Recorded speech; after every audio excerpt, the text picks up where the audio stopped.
a lot of the characters you've played in recent years, if you look at Rust and Bone and The Drop, they're these very hard-edged characters, and a lot of times they have a tendency towards violence. And I was just wondering if there was a level of having to prove that you could play this gentle, sort of soft-spoken character. Well, no, not really. Actually, what attracted me was a different kind of strength here, which was more a spiritual and mental strength. And that's what attracted me. No, I didn't feel like I had to. It's a wrong reason to do something because you think you have to prove something. You have to do something because you think it's valuable and your heart's in it. That's the only reason to do it. Interesting. Valuable, you mean in terms of what you learn on a project? Or? Yeah, not only for yourself, but what you consider to be valuable, sharing.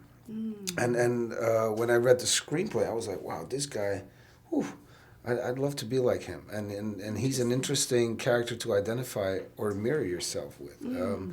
And so I thought it would be interesting for an audience to confront yourself with Gabriel Oak and put yourself into perspective. And I think he's a challenge. When we're introduced to him, we really early on see him at his lowest point and how he regenerates as a person. And I was wondering if you could talk a little bit about conveying that journey, because it's so fascinating to watch that play out.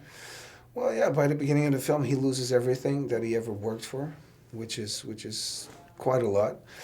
And he rebuilds himself. And he suffers many setbacks all the time. He gets emotional blow after emotional blow. But he stays on the path of righteousness. He always keeps doing what is right. And he stays loyal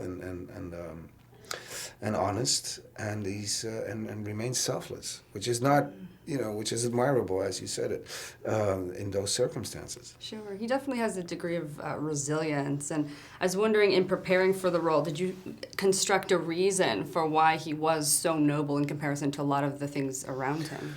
Because I think he's, first of all, I think he's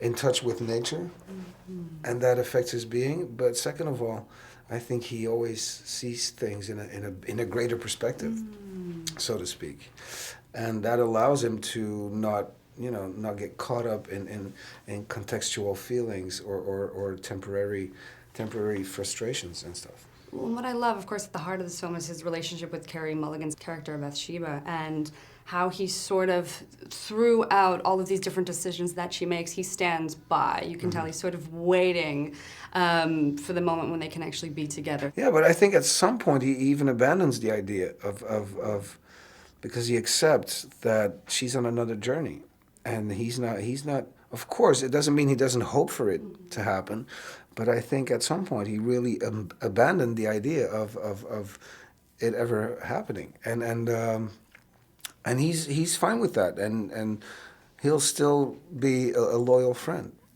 no matter what.